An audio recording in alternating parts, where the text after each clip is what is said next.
Mu mwaka w'1944 nibwo wari umuhanga cyane mu by'amategeko yavumbuye kandi akanakwirakwiza izina jenoside, Raphael Lemkin, umunyamategeko w'umuyahudi.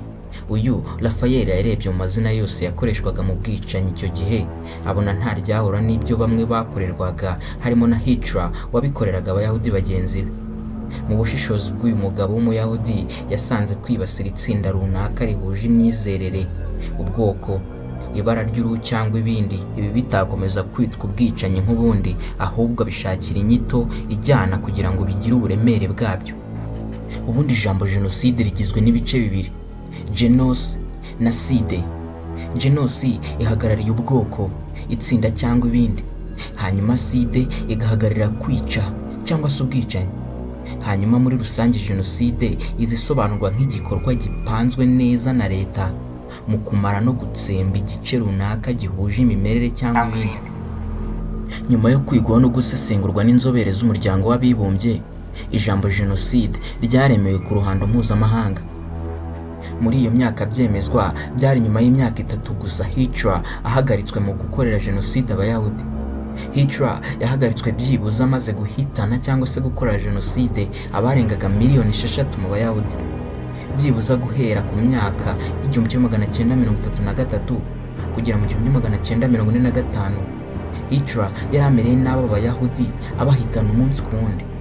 Gusa miliyoni nyinshi z'abishwe muri iyi jenoside bapfuye mu gihe cy'intambara ya kabiri y'isi, no kuvuga ngo hagati mu mwaka w'1940 ndetse na 1945. Mu kubica habaga hari sitasiyo yahurizagamo imbaga y'abenshi muri aba ngaba, ubundi akabarohamo gaze z'uburozi zikabahitana. Mu bishwe n'ubu burozi abarenga miliyoni 2,700,000 nibo babashijwe kubarurwa ko baba barahitanwe muri ibi bikorwa by'uburozi. Hakaba abandi baraswaga mu bihe bitandukanye, aba barenga miliyoni 1,500,000 mu burasirazuba bwinshi bw'Uburayi. Byibuze iyi jenoside abazi kubara bayibarira imyaka 12 kuva muri 1933 kugera muri 1945, hanyuma barenga miliyoni 6 barahatikirira. Gusa iyi y'abayahudi yo bije mu mibare, hari indi y'ubugome bwinshi ndengakamere yo yabaye mu gihe gito no kwirusha, igahitana abayikorewe benshi mu gihe gito. Mu ijoro ryo kuwa 7 Mata mu mwaka w'1994 nibwo jenoside yakorewe abatutsi yatangiye. Benshi muri bo bicwa n'inshuti, abavandimwe ndetse n'ababyeyi.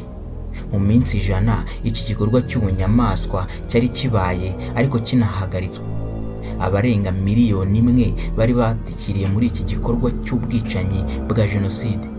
Ibi byibuza byerekana ko abarenga ibihumbi 10 bicwaga buri masaha 24. Gusa bitandukanye n'izindi jenoside, iyi yakorewe abatutsi yo yakozwe, ikorerwa kandi ihagarikwa n'abanyarwanda.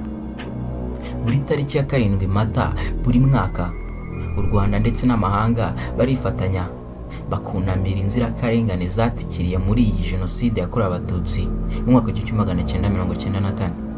Wowe n'inshuti zawe, reka dufatanye muri iki gihe, twibuke twiyubaka.